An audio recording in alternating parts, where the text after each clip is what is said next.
Rekan-rekan dimanapun Anda berada, kembali lagi kita bertemu dalam acara diskusi titik temu.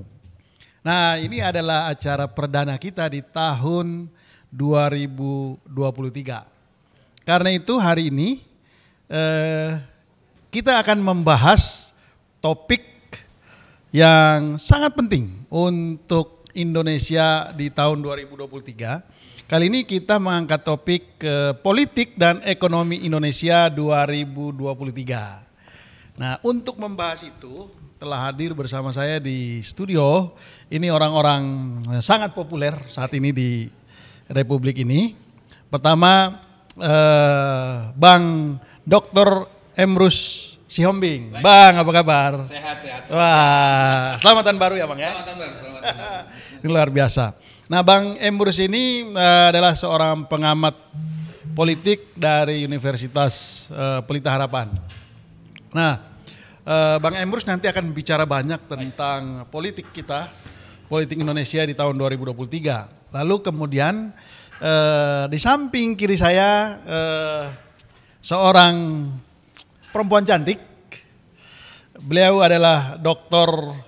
Rosdiana Sijabat. Mbak, apa kabar? Kabar baik, Bu.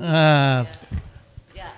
Selamat tahun baru ya. Selamat tahun baru juga. Ya, Mbak, saya manggilnya Mbak Ros, Mbak Diana atau Mbak Rosdiana? Rosdiana boleh. Rosdiana ya, ya. Mbak Rosdiana adalah seorang pengamat politik dari pengamat ekonomi dari Unika Atmajaya Jakarta ya.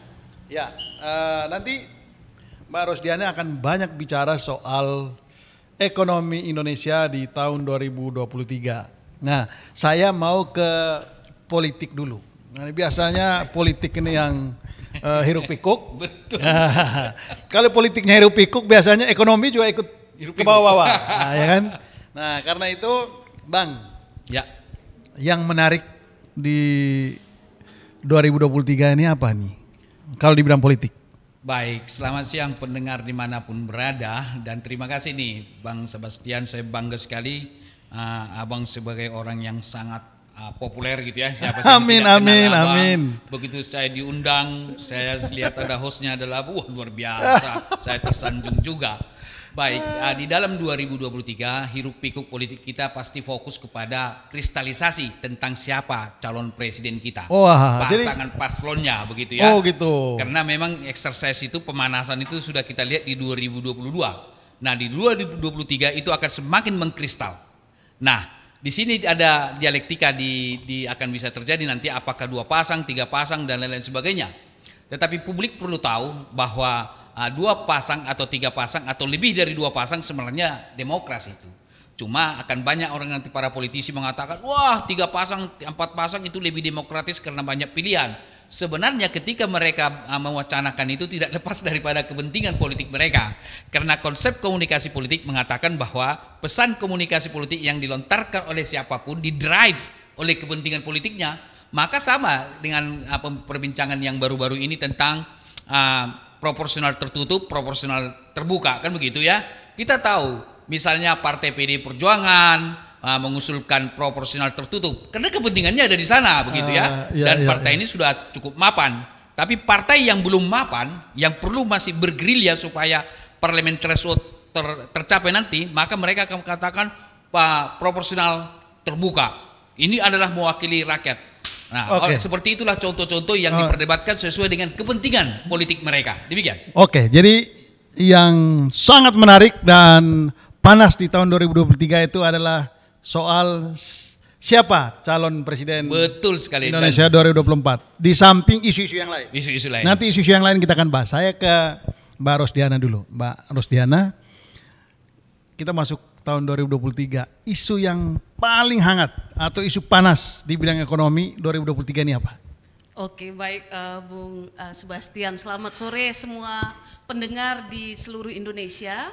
Senang hari ini kita bisa berdiskusi ya, berbincang. Jadi begini Bang, di tahun 2023 secara ekonomi terkait dengan kondisi politik kita, kita akan memprediksi kira-kira pemimpin baru seperti apa yang bisa membawa Indonesia secara ekonomi di tahun 2023 ini tidak lebih buruk dari kondisi sekarang gitu ya. Artinya apa? Saat ini kita semua tahu di 2023 kondisi ekonomi itu tantangannya banyak sekali, berat sekali. Meskipun secara ekonomi nih ya, bahwa di 2022 perekonomian kita dalam kondisi tidak terlalu baik, tidak terlalu buruk. Tetapi di 2023 prediksi kita itu adalah perekonomian global memburuk, Indonesia terimbas, kemudian ada sebuah pesta politik, pendaftaran calon presiden kita mulai akhir tahun. Nah, ini akan membawa narasi kegaduhan politik bisa terjadi gitu ya. Kemudian sudah pasti ini akan diikuti oleh evaluasi kinerja perekonomian oleh incumbent sekarang gitu, dan hal itu biasa terjadi gitu ya.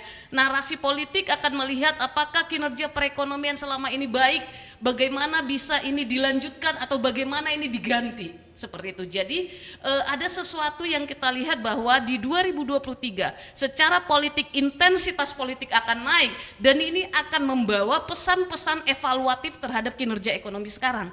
Nah, kalau misalkan tahun depan, atau kita katakan tahun ini sampai akhir tahun, kita melihat bahwa perekonomian kita bisa stabil setidaknya seperti di 2022 kemarin, ini akan membantu narasi politik supaya berjalan lebih baik lagi dalam rangka kita mau masuk tahun politik di 2024. Tetapi itu sudah pasti akan dimulai dengan kondisi politik yang mulai naik turun dan lain-lain.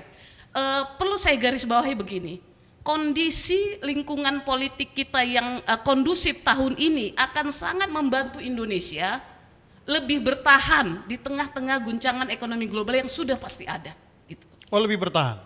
Bertahan, dan walau bagaimanapun kegaduhan politik itu mengganggu kinerja ekonomi, mengganggu fokus pemerintah untuk melakukan berbagai kebijakan ekonomi yang harus dituntaskan. Seperti itu ya. Oleh karena itu secara secara konsensus ekonomi bahwa kondisi pembangunan ekonomi itu bisa baik itu kalau support sistem secara politik juga baik.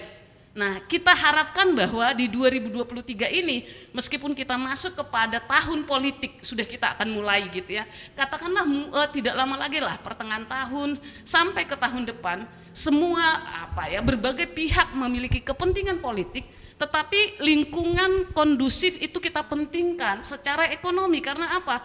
Tantangannya berat di 2023 ini. Itu poinnya Bang Sebastian.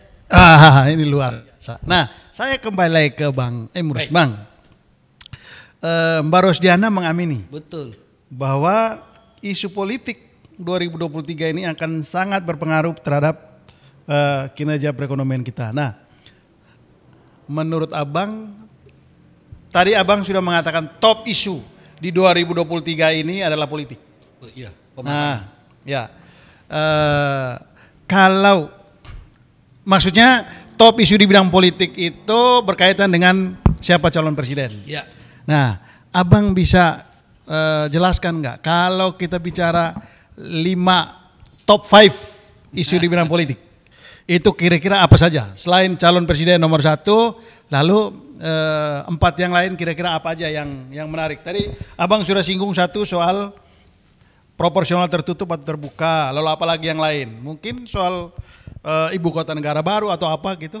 Menurut Abang top 5-nya isu politik apa ini? Baik, sebelum saya menguraikan top 5-nya, saya kira apa dikatakan Bu Rosdiana, Dr. Rosdiana ya, kelihatannya beliau menjelaskan bahwa politik sebagai variabel utama menentukan tentang situasi ekonomi kita. Ya. Tapi kalau saya melihat justru resiprokal.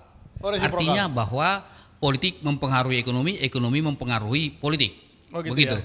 Nah, di dalam situasi 2023 dan sudah mendekat 2024 pemilu, kan tidak awal-awal tahun kan kita sudah pemilu.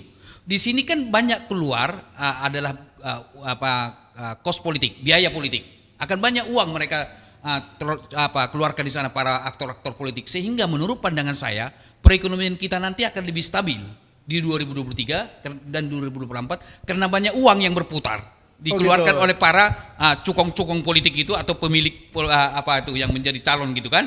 Karena sudah mulai saya melihat bahwa pertengahan 2023 mereka sudah mentelontorkan dana-dana tersebut di dalam konteks macam lah pertemuan dan lain-lain sebagainya. Apalagi menjelang pemilu nanti kan banyak itu ya produksi kaos atau dan lain-lain. Mudah-mudahan tidak ada money politik begitu ya. Sehingga memang bahwa hubungan itu untuk tahun 2023 sama 2024 saya kira ekonomi kita aman-aman saja karena pemilik uang para elit politik akan mengeluarkan dana mereka ke ruang publik. Itu yang pertama. Jadi nanti yang duit itu beredar karena ada calon presiden. Betul. Ada calon anggota DPR. Betul. Calon anggota DPD. Dan DPRD. Calon anggota DPRD. Dan duit kepala daerah. itu calon kepala daerah. Iya betul, uang akan berputar di situ nanti jadi semua. Duit akan. Wah iya, kan panggung-panggung belakang politik kan banyak uang di sana. Ini menarik nanti. Tapi yang top 5 tadi saya katakan bahwa bagus sekali di pertanyaan. Yang pertama tentang bagaimana memasangkan calon presiden itu saya kira isu yang paling top gitu ya. Kalau istilah di marketing top mind lah itu gitu diperbincangkan maksud saya. Baru yang kedua tentang isu tentang masih berjalan kasus tentang atau wacana tentang Undang-Undang Cipta Kerja atau Perpu Cipta Kerja, karena kita tahu persis bahwa masih banyak kalangan masyarakat, kelompok-kelompok masyarakat yang mengkritisasi tentang keluarnya Perpu tersebut dan memang tergesa-gesa. Karena menurut saya pemerintah ada di situ miskin komunikasi publiknya. Harusnya mereka harus menyampaikan itu. Kan ini tiba-tiba di akhir tahun kita kemarin itu keluar, itu kan tetap menjadi perbincangan. Baru yang ketiga menurut pandangan saya, dan itu sudah terwacana juga di ruang publik di akhir tahun 2022 dan berlanjut di 2023, yaitu pemilu proporsional terbuka dan proporsional tertutup yang menurut saya sebenarnya tidak ada gunanya untuk rakyat itu, karena dua ini punya kelebihan dan kelemahan. Itu yang tiga isu yang ketiga dari keempat dari politik yang saya prediksi akan muncul adalah bahwa isu tentang pengelompokan koalisi partai politik. Di sini akan kita lihat nanti koalisi-koalisi ini apakah mereka ini di koalisi nasionalis, pluralis dan NKRI. Tetapi ada saja nanti membuat suatu kelompok tertentu yang menunjukkan eksklusivitas atas dasar religiusitas atau atas dasar identitas tertentu. Dan saya sudah sampaikan kemarin di Pasca Sarjana Unpad Bandung, saya mengatakan bahwa kita harus menolak apa yang disebut politik identitas yang sempit itu. Nah, ini boleh jadi akan memunculkan lagi nanti ketika pemasangan. Karena akan dibicarakan isu-isu itu. Jadi secara sosok bisa kita lihat memang sosok-sosok tertentu kan sudah representasi daripada pluralitas, sosok tertentu kan sudah representasi daripada eksklusivitas. Yang terakhir, yang kelima, menurut pandangan saya isu-isu yang akan muncul ke ruang publik adalah tentang politik yang sifatnya tentang evaluasi pembangunan seperti yang dikatakan oleh Bu Rosdiana tadi, bahwa evaluasi tentang masa pemerintahan Joko Widodo dari aspek katakanlah ekonomi, tetapi dari perspektif politik akan melihatnya nanti. Salah satu diantaranya misalnya apakah ada nanti yang pembangunan yang tidak jalan misalnya ya, apa itu mangkrak misalnya. Jadi itu akan menjadi diperbincangkan karena punya kepentingan tertentu kepada partai tertentu. Misalnya contoh, bagaimana kota negara, atau salah satu diantaranya yang sangat riskan mangkrak itu adalah tentang lumbung pangan, full estate. Karena kita sekarang kan baru-baru ini sudah diputuskan kita import beras kan, padahal food estate kita di mana? Padahal untuk menghasilkan beras kan cuma 3 bulan, 6 bulan paling lama. Jadi baik demikian. Ini soal food estate kita akan bahas setelah break yang satu ini.